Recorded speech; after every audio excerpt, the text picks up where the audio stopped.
I'm waiting for the bat signal to go up in the sky to tell me to start. Nancy has not given me that signal yet, so just bear with me one more minute.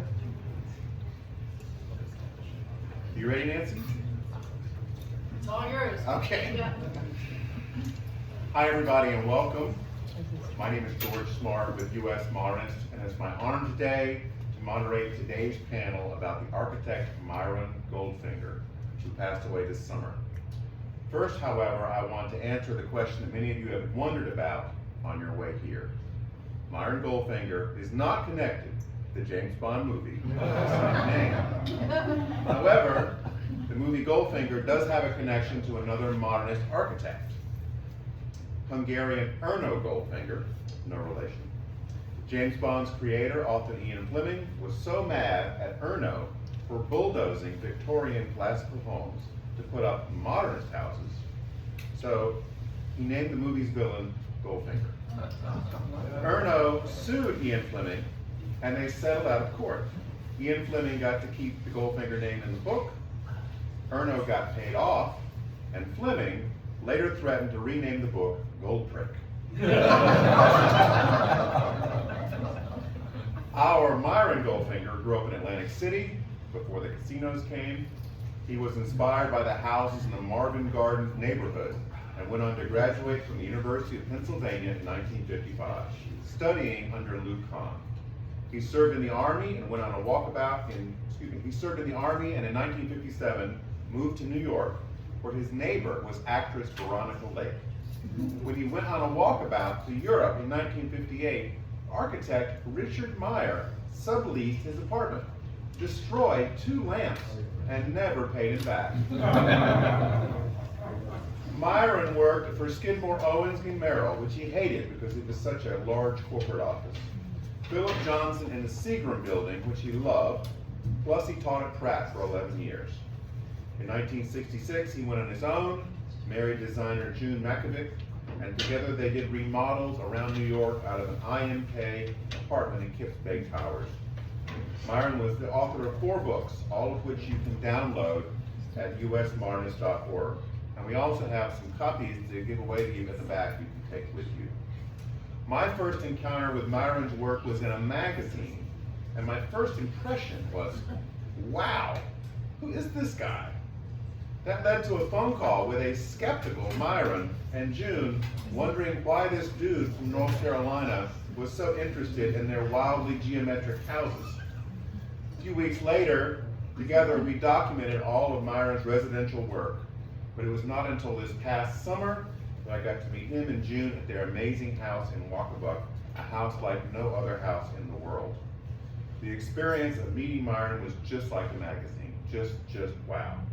And today, we'll hear from 6 people who lived, worked, loved, disagreed with, and admired Myron. Laura Blau, from left to right, Norman McGrath, Joe Moore, John Field, Timothy Godbold, and June Goldfinger. Let's give them a big round of applause.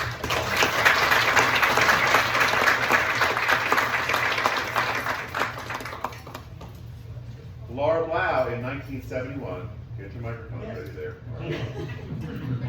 Laura Blau in 1971 was 24 years old, married with a young son, and just completed graduate school at Columbia. If you're doing the math, that means she's only 40 now. She was ready to move out of the city into a larger space, and like most non-architects like me, she purchased a magazine for ideas. Lucky for her, that House and Garden magazine featured Myron and June's award-winning house in Wacabuck, and she was transfixed. She met Myron and they had an instant bond. She recognized his genius, and he knew she appreciated the power of what he created. And she's lived there for over 50 years. Welcome, Laura. Thank you. I would just like to say that Myron would be so thrilled that all of you are here today honoring him. And as someone who has known him for over 50 years, he deserves it. I have would you like to know how I met him? Sure, that's a great question. This is going back a long time, 1971. You would call an operator and there would be a person on the phone and they would give you a telephone number, and I did. I called his number, and it was the studio in Kips Bay that still is there today, and they gave me his number in Walkabout, and I called and we spoke for about 10 minutes, and he immediately said, "You need to come up on Saturday." This was a Thursday, it's very specific. "You need to come up with your son and your husband," and actually, Myron and June's oldest daughter is exactly the same age as my son, and Gerba was a baby really when we went up, and I walked into the house and I turned and said, "He's going to build a house for us." I was 24 years old, and I knew I was making the right decision. Thank you. We'll pass that to Norman.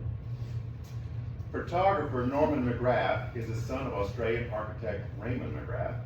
He graduated from Trinity College Dublin as a structural engineer and switched into architectural photography during the 1960s.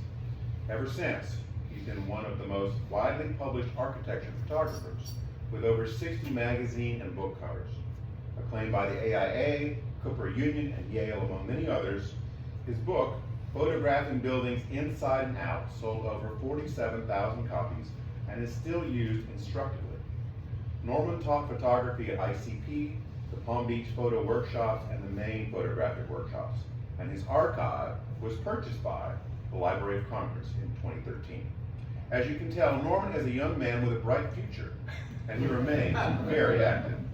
He's photographed many of Myron's houses, and Myron also designed his house, which he lived in for decades. Welcome, Norman.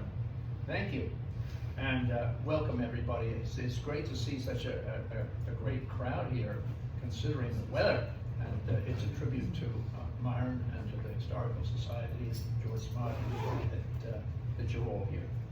In any event, I should like to mention how it was that I came to know Myron first, and that was as a result of getting an assignment from House and Garden, I think it was, to photograph the Kips Bay apartment, which they had, that was where June and Myron lived in the very early years. So I go back a long way with them because we immediately hit it off, and Myron has been Myron and June have been close friends ever since that particular time. So let me ask you a question there, Norman. Why did Myron, who was a talented photographer, not shoot his own work? Well, as anybody here in the audience who has looked at or examined Myron's books, he was in fact quite a talented photographer. But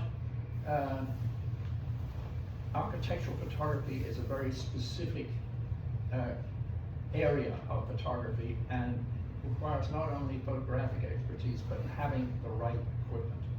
And by that I mean a 4x5, or I meant, at least in the film era, a 4x5 view camera. You use a camera like that because it has all the control that an architectural photographer desires. Why such a tool? Well, a tool like that enables you to produce photographs of tall buildings that don't look like they're falling over backwards, and you have more control over the image than you would with any other tool. Myron, for example, for much of his work, or his play too, he used a 35mm camera, which you're all familiar with, and that's a very different tool to use than a 4x5 view camera. 4x5 view camera must be used on a tripod. It's anything but automatic. It is, you have to consciously do virtually everything with it.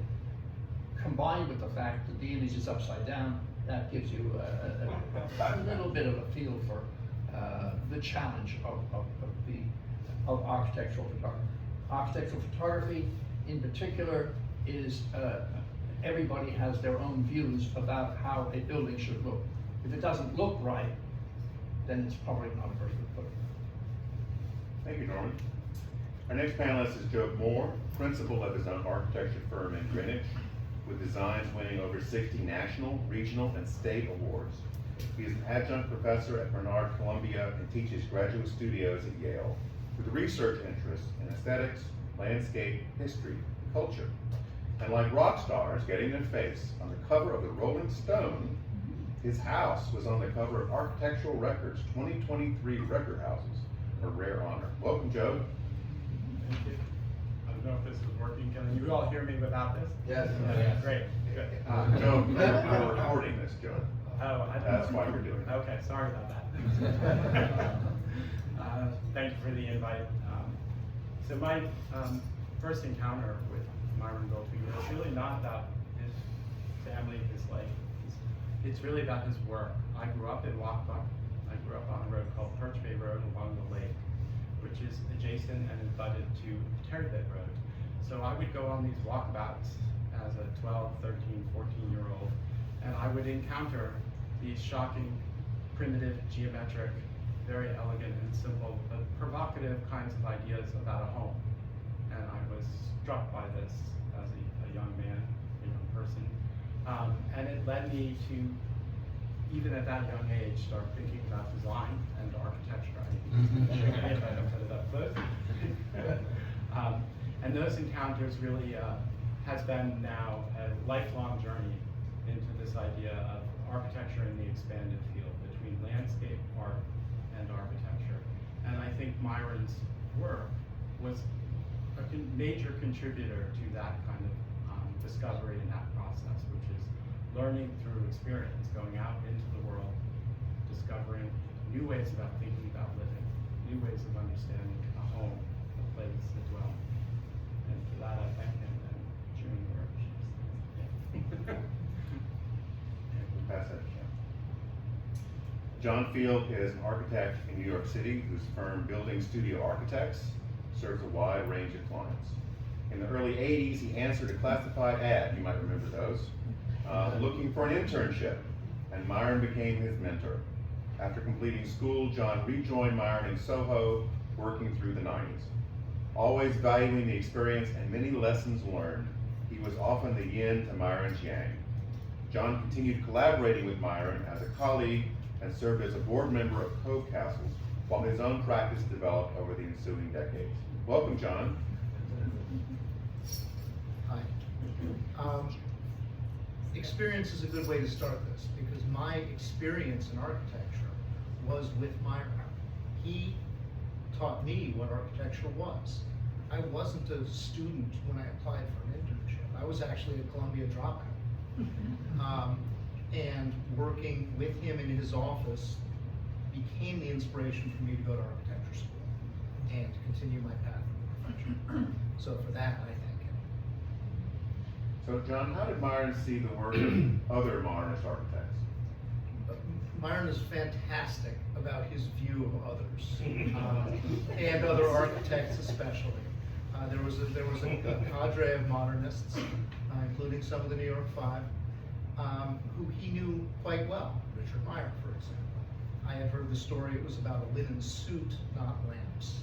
But perhaps it was both. Richard, I think, took his linen suit for an interview.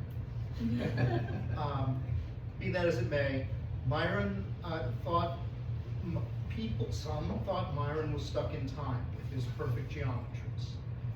Myron felt others had progressed through perfection in their development of their styles and changing with the whims of the marketplace. So he thought very highly of some works and not so highly of other works, to be as polite as I can. All right, thank you. Tim Godbold grew up in Australia and was inspired by David Bowie's important message of be original, and he is. Whether it's at the forefront of his field of interior design or writing a book about the sartorial influence of military uniforms, Tim creates luxurious interiors in a signature style, working on historical renovations to new buildings. He has been featured in a dozen leading design publications, and he's created the fast-growing nonprofit preservation group, Hampton's 20th Century Modern, to preserve and raise awareness on modernist houses and their architectural significance. His group has a wonderful house tour every summer. It's already on my calendar for 2024. Welcome, Tim. Hi, George. How are you? Good. It's great to be here, and great to be sitting next to this lovely lady, and to see so many of you from Myron's wake a few months ago. You know, I feel like I'm the token person, because I kind of came late to the party for Myron. I only really discovered Myron in 2020. But I quickly discovered that I was completely fascinated with this architect and his aesthetic, which was completely pure and original, like David Bowie. I mean, that's very much who I am. I've always been taught you have to be original. Like, be original. Don't do what everybody else is doing. Go and be original. And I see a lot of that in Myron's work. And so I'll talk a little today as the talk goes on. But you know, I'm really trying to push as much as I can in getting Myron's name out there, because I'll just briefly say I was at a talk 2 weeks ago in the Hamptons, and it was by Alistair Gordon. It was an incredible talk.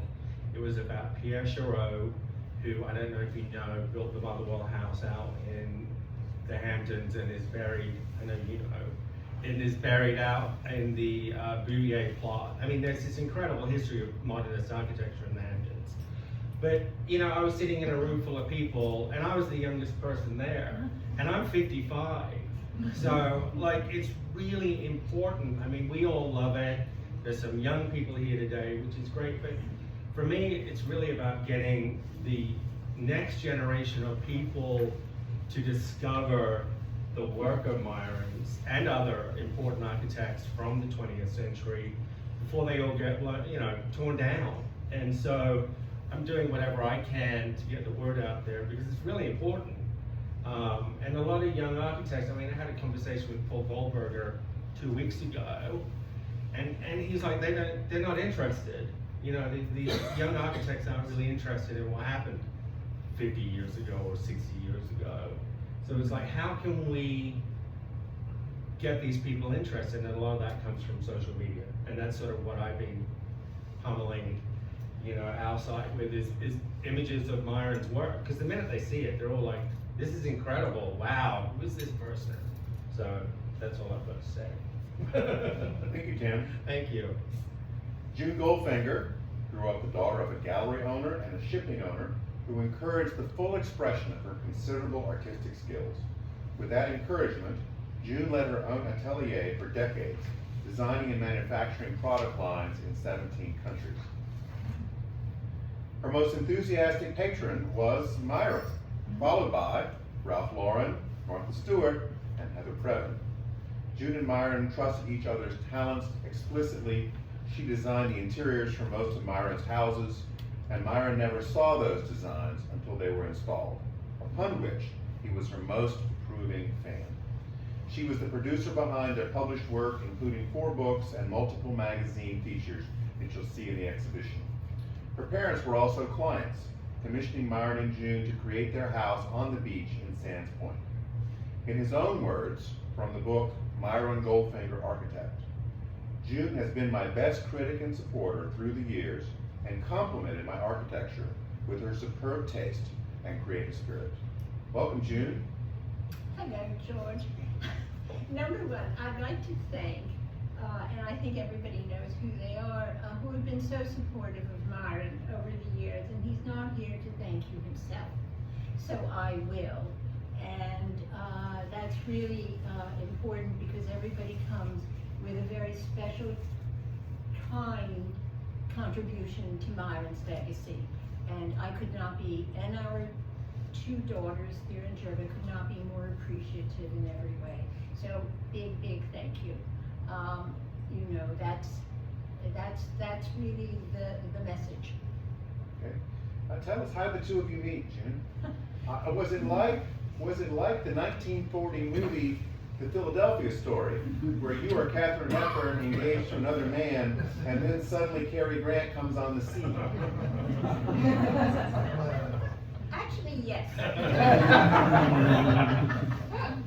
I knew this. Oh, George knows everything about all of this, don't worry. Tell us the story, June. Well, it's a long story. Well, I'll tell you the whole story. Into the microphone, June. Do you want the whole story, George? No, just the 3-minute story. I want the whole story. You want the whole story? If you want it, I'll give it to you.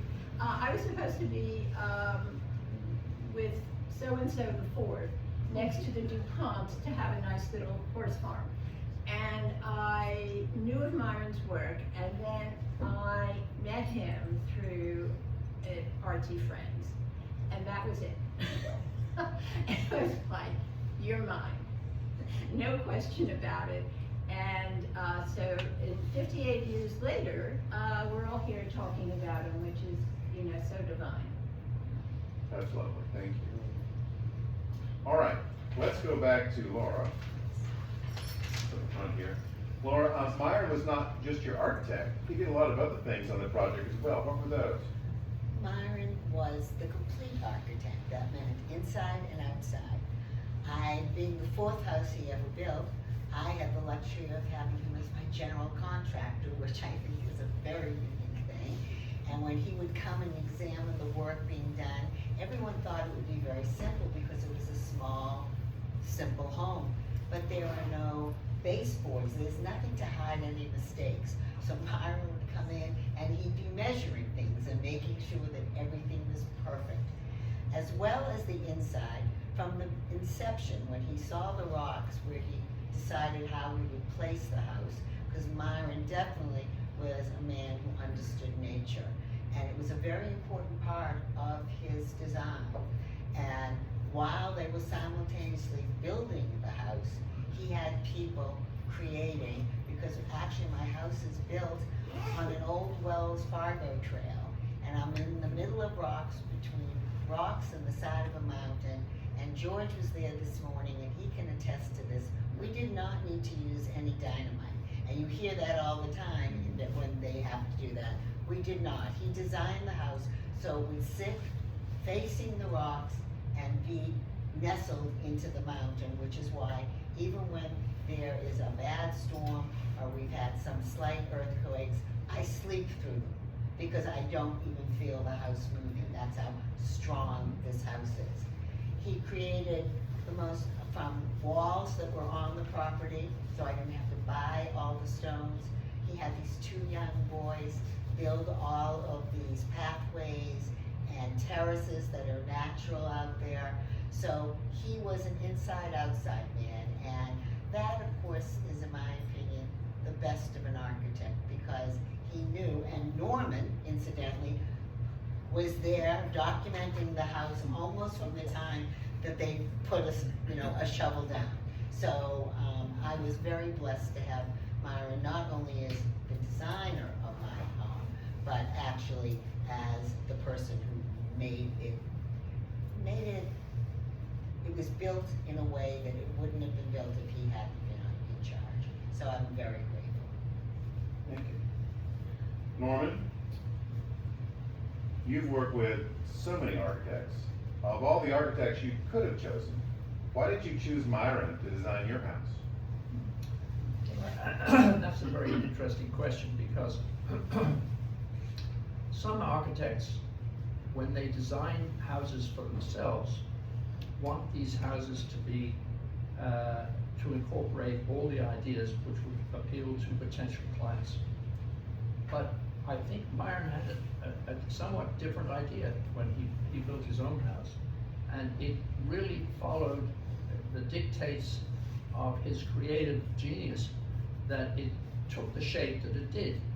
However, having photographed the house in great detail, I had so many misgivings about the house from the standpoint of owning or living in it that I hesitated for a very long time before, in fact, selecting Myron as my architect. And in conjunction with my wife, we eventually came to the conclusion that if we gave Myron a significant enough brief and telling him all the aspects of his architecture that we liked, and also enumerating the ones that we didn't like, that he was sufficiently talented that he would come up with a good design. Well, he came up with a brilliant design. It took him quite a bit of ingenuity because we didn't have a lot of money. We wanted a house that had 3 bedrooms and, if possible, a guest room. We wanted to have a living room that maybe had a sunken pit in the middle. We loved triangles and we loved curves, obviously. We had, as it turned out, a very beautiful site, very wooded site. And when Myron came to visit this site, he went right down to one extreme corner of it where there was a beautiful outcrop of rocks. And he said, "This is where the house has to be." Well, it did mean that we had a very, very long driveway. We had a 2,000-foot long driveway. But I'm so glad that he insisted that that's where the house be, because the house was completely protected. It was built on a rocky ledge, not as rocky as his own house had been, but nevertheless rocky enough. But we had a nice little flat plateau around the house, and it was completely wooded, very, very private. You couldn't see it from anywhere else. Our nearest neighbor was a house that was at least 600 feet away, and even in the wintertime you could barely see it. So it was very private. We had, in fact, 9 acres of land. Interestingly enough, my wife and I reluctantly sold the house in the early last year because at my advanced age, the upkeep of the house had become a little bit onerous, and I didn't want to be faced with a situation where I would suddenly be compromised and not able to look after the house, and so we reluctantly sold it. But we sold it to a pair of young architects, Michael Unsicker and his wife Magda. She's also an architect, and a Polish background, and they have done an absolutely superb job of renovating the house, installing a new updated heating system, installing beautiful automatic roller blinds and so on, and the house has never really looked better. He's replaced, they both replaced many of the built-in furniture that was Formica and that was very much the sort of signature of the house, but he's used the same forms, and it is now made of beautiful wood. So I approve of everything that has happened to it, and I'm hoping to be able to document it, and so that everybody can see what a beautiful job has been done to it. Thank you, Norman. Joe, how did Myron's work inspire you in architecture? Kind of segue over from this reference to the triangle and kind of use of geometric primitives and basic forms, if you think of some of the underlying kind of foundational design principles that emerge out of Bauhaus, but then lead into the New York School and the Harvard Five in the kind of post-war modernist elk that you all know as the Harvard Five here. For me, what I have taken away, not just from Myron, but in general from this culture, is a set of an economy of moves, design based around a principled approach to design. And so when I look at Myron's work, and I think back now, oh my gosh, 40 years, and I think, how did this happen, and the influence? So if I was actually to put up some of my recent work, you would be quite surprised how much it relates to some of the basic geometry and organization that was at the heart of what Myron was thinking about. So this idea of one material, very simple. So I have a golden rule: 3 materials and you're done. Okay? So take that in for a little bit. But also this idea of restraint and modesty, that there's a kind of quiet, simple elegance to how it's situated in its site and in relation to its program.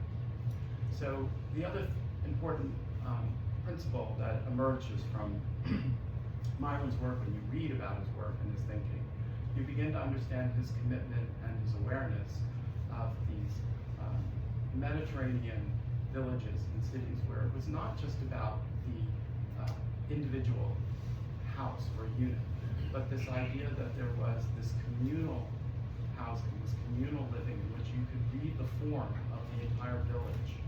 But at the same time, the streets and the squares and the paths created these negative spaces that created these shadow spaces, or these kind of contrasts between, we'll call it light and shadow, that will become so important to his own work, and for very different reasons in my own work. And this was all, we'll come back to this a little bit later, from his early years at Penn under Louis Kahn, and thinking about Louis Kahn's ideas about silence and light in his work. For me, I probably was most moved, and still am moved. One of those walkabouts that I was telling you about was when I suddenly came across, up on Chapel Road, Myron and June's own house, which many of you saw the model upstairs, but this was quite an anomaly and quite a strange trapezoidal form standing up in the trees. It was a tree house, and you would pass by the woods. It's done in a wood, vertical siding, cedar, I'm assuming. Looks like cedar to me from a distance. Right. That cedar siding echoes the trees and the tall woodlands that are immediately in that area. And just, you can imagine as a 15-year-old being struck and stuck like, this is a house that has these negative porch spaces that look down, to the point that New York Magazine creates a little cartoon spoof about the mailman trying to deliver the mail down, and June is looking down from above, like, what? It just, that innovation, that brilliance, that kind of recognition that architecture transforms us, right? When it moves us beyond the conventional, the normative, it makes us rethink how we might experience and live in space. I take it that Harvard 5 took this as part of the mantra of their work here in New Canaan, but I also think the New York School, Myron himself took this on. The second tier of that point, or the third principle. So first principle, restraint, economy of moves, right? Limit your material palette, limit your formal palette, so that there's a kind of a strong form, a strong statement that can be read. The third term would be about roofs, flat roofs and pitch roofs. So the other thing we all pick up on Myron's works is the sculpture, what we call the sculptural quality about it. But this kind of reinvention and rethinking of the early modernists, kind of merging of the flat roof technologies of the Industrial Revolution and the warehouses and factories. And then these reemergence in the kind of post-war area about actually roof forms that he's, I'm sure, being influenced by the Mediterranean, Caribbean, and his travels that took hold for me. So you will see that I often am working with these transitional roof forms that can be stretched and exaggerated, but you would still recognize them in your own community and neighborhood. Thanks. All right, thank you, Joe. John, Myron had a very particular signature style, if you look at his house particularly. How did he meet the client's needs? How was it working with the clients and that style? Often difficult. This vision Myron had, this view of space, the view of his house, and how the house was viewed, is something that he was uncompromising around. Often to the point where he would refuse to add windows. He would refuse to redirect views because they compromised what others would see, the exterior volume of his house, and at the same time they would also compromise the interior space. So it was difficult. He did compromise, small compromises, little battles, Maybe slightly more closet space, but it was triangular, so could you put things in a triangular closet? I'm not sure. Residual space often became the additional closet space that was so needed. Or comments like, no, your clothes are terrible, like, why don't you get rid of them? And, you know, one of the things I learned from Myron was how to listen. Because it wasn't only listening to clients, it was listening to Myron, it was figuring out how to navigate often opposites, one of the things we have to do in our profession. All right, thank you. Tim, you're looking ahead to the future. You're working to preserve a Myron Schulman house. Tell us about that. Sure. So before I jump into that, I just want to say it makes me really happy when I hear Norman's story about how he sold his house and someone's bought it and they bought it back. Like, that makes me super, super happy. And just another note, I'm working a lot of projects in Miami at the moment and trying to get people to use 3 things for a palette for a house would be near impossible. But I completely understand that philosophy of limiting your palette. That can definitely be used in a lot of places outside of Myron's work. But to answer your question, the Schulman house, I don't know if you've all seen it upstairs or if you know it, has this fascinating history. And in fact, we approached Vanity Fair to write a story about it. Didn't tell you that. But yes, so we approached Vanity Fair because it's amazing to see because it's completely falling apart. I don't know if you go on Hamden's 20th Century Modern on Instagram, you will see a number of images taken by I think his name's Ben Erickson, and he is a very talented furniture designer. He's in the New York Times a lot. He's very his work's extremely impressive. He lives near the house. He's completely fascinated by it. A lot of people are really fascinated by this Schulman house. It's the cover of Myron's book. I mean, it's an incredible piece of architecture, and it's in ruins. I mean, you've never seen a house so in ruins as it is now. But Ben's been taking these beautiful images of this house decaying over the past 4 years. You know, the roof fell in, there's raccoons and animals living in it. You know, the first owner went to jail for tax evasion, and then the next people that bought it, he went to prison for art fraud, and then after this is why this story is going to Vanity Fair. I mean, it's just like, it's a story and a half, and it's been, no one's lived in it for like 8 years, and I came across it literally shortly after I met Myron. It was like really this whole like kismet moment. I think I just met Myron and I got home and these images came up of Schulman House. So anyway, it's in New Jersey. It's like 3.5 hours from my house. I drove there and went to the wrong street in a different part of New Jersey, but I made it there, and fortunately, surprisingly enough, there's a new owner. And you would think he'd tear this house down because it's in such bad condition, but he's rebuilding it. He's actually going to rebuild it, and he's put a new roof on it. He loves it. He thinks it's incredible, and he's going to keep it. He wants to do a few things to it, but I'm quietly telling him just keep the original and don't veer off course. But it's a fascinating house. And again, it's this whole thing about restoring and bringing back rather than tearing down, which is what happens a lot with these contractors and builders these days. They see these houses and they're like, it'd be cheaper if you just knock it down and build something new, and so we're really trying to help him. His name's Frank. He's a contractor for Brooklyn, and he's like, bada bing, bada boom kind of guy, but he's a contractor and he loves it. And that's, it's finding these people to buy these houses and be it's like a conservatorship, it's trying to finding the custodians for these houses. So, like, this is another way I can get Myron's name out there, right? Is by finding a great story, giving it to a major publication, and then publishing it, and then, you know, get this excitement around Myron's work. Because it's literally, I think, it's my favorite piece of his architecture.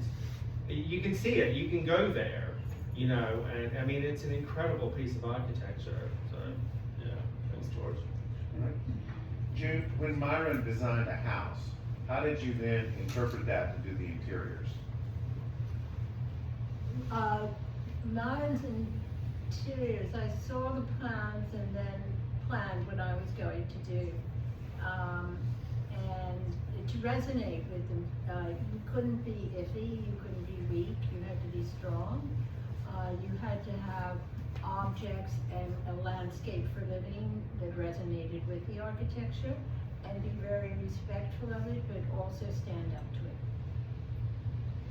What are some of the projects you remember working on with Myron that were particularly interesting? Oh, okay. Let me give you a last project, Okay. which was a resort in the Caribbean. And Myron didn't see anything until it was done. I traveled a good number of countries, you know, with a bulletproof car, so I could go where I wanted to go. Not always where the driver wanted to go, with people with guns. And, you know, at one point, we had a plane come from Brazil full of the artifacts that I collected throughout Brazil. And I'll tell you, I don't want to take up time, but it was a small runway, and the pilot called and said, "Can I land?" And the client and I went, "Oh yes," but we couldn't figure out how we would take off. So, you know, but it was the kind of project that Myron loved. It was intricate. It had a resonance to what he did in my way, and that's what he loved. It was unexpected. It's for other people, but not unexpected to Myron. As far as he was concerned, it was perfect. And he would come in and he'd absolutely be seeing nothing about it and go, wow. And that was our relationship. So that was the last project, and we had a great time doing it together. What a wonderful partnership and marriage, really. Thank you. Yes. Yeah, it was. Let me pause now for a quick public service announcement. Your exhibition was put together largely by Mitchell Algus, who's going to stand up now and tell you about upcoming events. Thank you, Rich.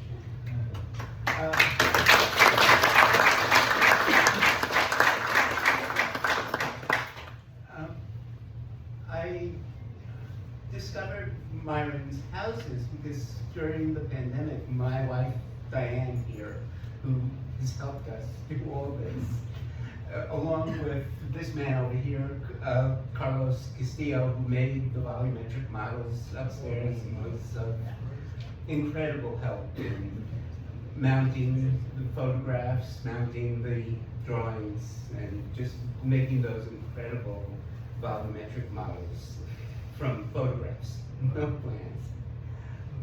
But when we started driving around, I discovered Myron's houses, tracked him down, and graciously, Myron and June let Diane and I come visit them. And I had the idea, I write an article for Art News, because I run a gallery in New York, and it struck me the relationship between art and architecture, like Joe was talking about, is, you know, the architecture world and the art world really are unusually separated. So I wanted to write an article on architecture, art, the art world, not art so much, and Myron Goldfinger. So I wanted to do, we're going to do a second panel on November 4th, which hopefully will look at a little bit of those relationships between art and architecture.